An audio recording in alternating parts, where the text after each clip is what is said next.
Mais il est certain que si ces négociations butent, alors à ce moment-là, il faudra y aller militairement, et que la leçon de juin dernier, c'est que quelques frappes américaines sur les installations nucléaires n'ont pas suffi.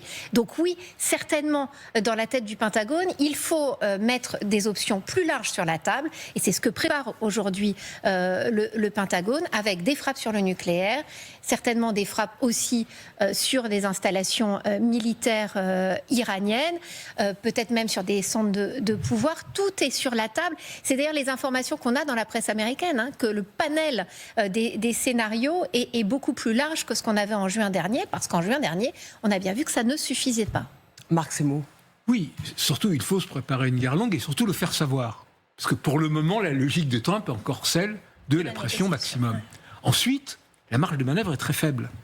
Parce que Donald Trump avait déchiré l'accord de Vienne de 2015 avec l'Iran sur le nucléaire. Ils en étaient sortis, ce qui avait d'ailleurs incité et accéléré les Iraniens en réaction à développer leur programme nucléaire qui est militaire. Ils ont au moins 440 kilos d'uranium enrichi à 60%, dont on ne sait pas ce qu'ils sont devenus depuis les frappes américaines de juin dernier, ce qui est un problème réel, parce que l'uranium enrichi à 60%, c'est très facile ensuite d'arriver à la qualité militaire à faire des bombes.